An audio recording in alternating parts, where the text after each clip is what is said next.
Good morning students. BEd first year के paper contemporary India and education के अंतर्गत आज हम देखने वाले हैं कि 19 शिक्षा नीति 1986 एवं भाषा विकास के अंतर्गत अब कुछ इनके जो प्रस्तावित कार्य योजना जो थी उसके बारे में आज हम अध्ययन करेंगे कि उनकी प्रस्तावित कार्य योजना, क्योंकि अब 86 की शिक्षा नीति के बाद के कुछ तत्व हैं जिसके बारे में अध्ययन करेंगे। तो सबसे पहली चीज जो आज इसमें है वह है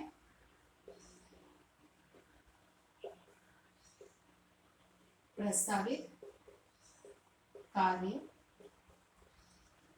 योजना। ठीक है ना। प्रस्तावित कार्य योजना की जहाँ तक बात आती है तो इनमें इस नीति के अंतर्गत जो हमारा भाषा विकास से संबंधित एक निश्चित कार्य योजना का निर्माण करके और उसके आधार पर उसका क्रियान्वयन किस तरह से किया जाए उस पर विशेष रूप से बल दिया गया। तो इसमें सबसे पहली चीज तो इसमें ये कही गई थी कि हमारे संविधान की धारा अनुच्छेद 351 में अनुच्छेद 351 में जो भाषा नीति से संबंधित सुझाव प्रस्ताव दिए गए हैं उनको उनके मूल्यांकन की व्यवस्था होनी चाहिए, क्योंकि जो कार्य किए जा रहे हैं अगर उनके उचित मूल्यांकन नहीं किया जाता है तो उसका विकास, उसकी प्रगति क्या है, उसमें किस तरह के हमको लक्ष्य प्राप्त हो रहे हैं उसकी जानकारी नहीं हो पाती। इसीलिए मूल्यांकन पर विशेष रूप से बल दिया गया।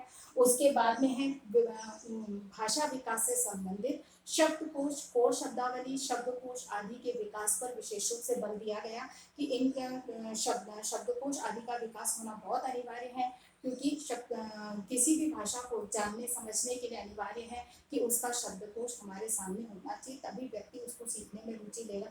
कोई शब्द उसको समझ में नहीं आ रहा, शब्दकोश उसके पास नहीं है, उसका अर्थ को वो नहीं जान पाता है, तो निश्चित है कि वो उसमें रुचि लेना धीरे धीरे बंद कर देगा। इसीलिए शब्दकोश का विकास किया जाए जिससे कि शब्दों के अर्थ उसके उत्पत्ति के बारे में हमें सही जानकारी प्राप्त हो सके। उसके साथ ही ये है, उसके बाद में विभिन्न भारतीय भाषाओं के विकास के लिए पाठ्य ये कहा जाए कि डिस्टेंस एजुकेशन से संबंधित जो पाठ्यक्रम उनको लागू किया जाए। फिर बाद में शिक्षण सहायक सामग्रियों का विकास किया जाए, पाठ्य पुस्तकों का अधिक से अधिक मात्रा में विकास किया जाए, हिंदी भाषा की पुस्तकों का अधिक प्रकाशन किया जाए, उनको निःशुल्क वितरित करने पर विशेष रूप से बल दिया जाए, जिससे कि भाषा के सही विकास का हम क्रम को निर्धारित कर सके या उसका विकास संभव हो सके।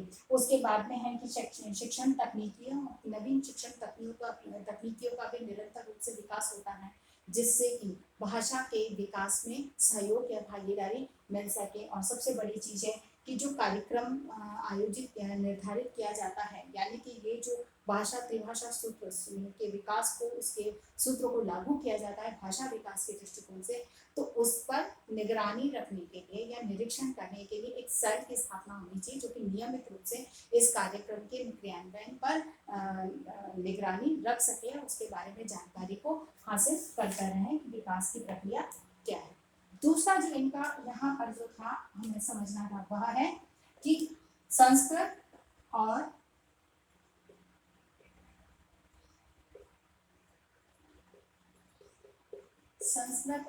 इंडोलॉजी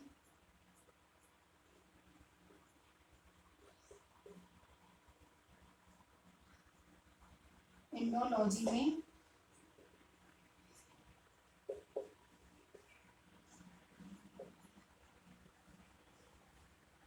अंतर विषयक अनुसंधान। ठीक है ना। संस्कृत और इंडोलॉजी में अंतर विषयक अनुसंधान, यानी कि ये जो हमारी प्राचीन भारतीय भाषाएं हैं इनसे संबंधित अनुसंधान कार्यों पर यहाँ पर बल देने की बात कही गई, क्योंकि हमारा जो प्राचीन साहित्य है वो सभी या तो हमारी प्राचीन भाषाओं में लिखा गया है या संस्कृत भाषा में लिखा गया है, यानी कि संस्कृत भाषा में लिखा गया है जो हमारा प्राचीन ग्रंथ है।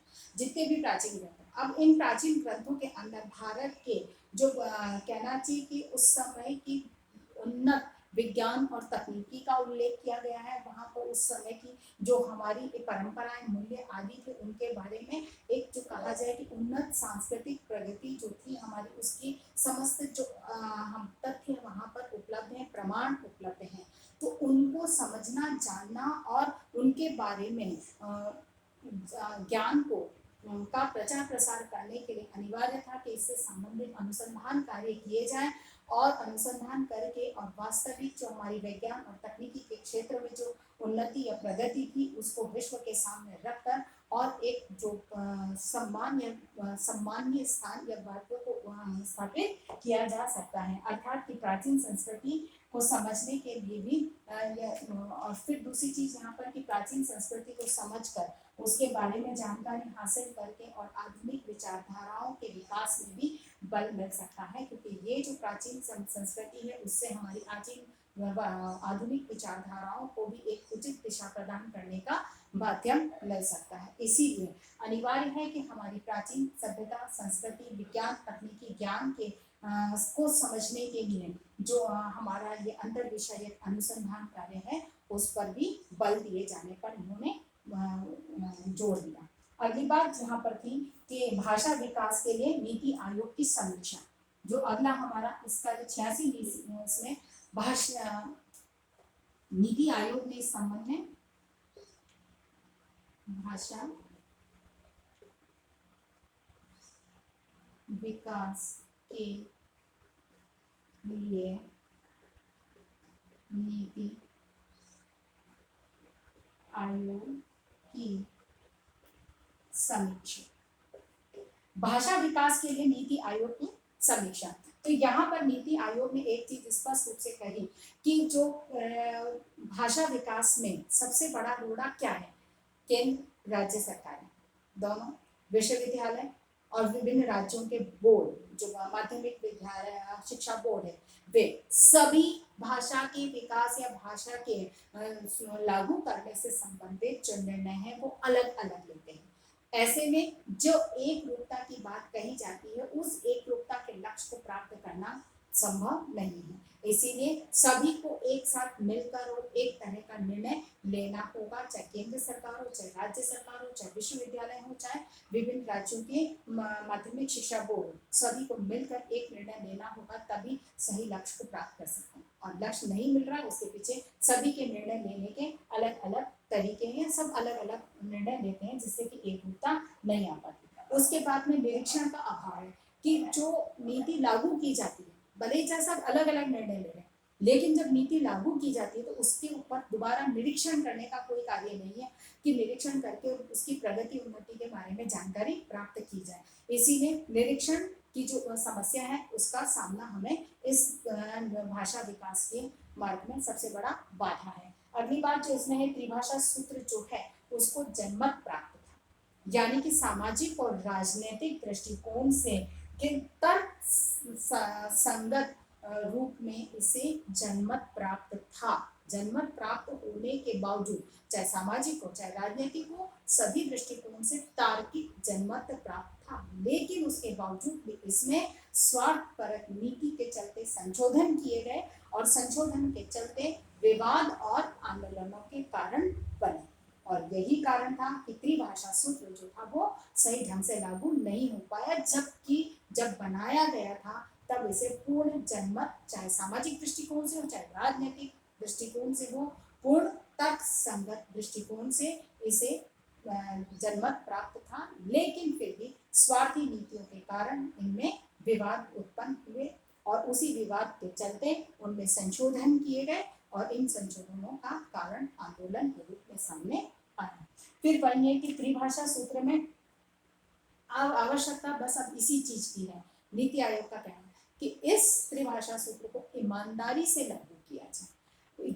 सबसे बड़ी चीज राजनीतिक परिप्रेक्ष्य से इसका पूर्ण समर्थन करते हुए ईमानदारी से अगर इसे लागू किया जाए तो इस त्रिभाषा सूत्र को लागू करके हम संपूर्ण राष्ट्र को भावात्मक एक दृष्टिकोण से एकता के सूत्र में बांध सकते हैं। इसीलिए अखंडता, भारत की अखंडता और भावात्मक एकता के लिए अनिवार्य है कि त्रिभाषा सूत्र को ईमानदारी से राजनीतिक जो कहा है कि पूर्ण इच्छा शक्ति के साथ में इसे लागू किया जाए, तभी हम भारत की अखंडता और भावात्मक एकता को कायम रख सकते हैं। आशा करती हूँ कि मेरी आपको ये बात आज की समझ में आई होगी। इसी आधार पर हम आज एक प्रश्न करेंगे कि राष्ट्रीय शिक्षा नीति 1986 एवं में राष्ट्रीय शिक्षा नीति 1986 में भाषा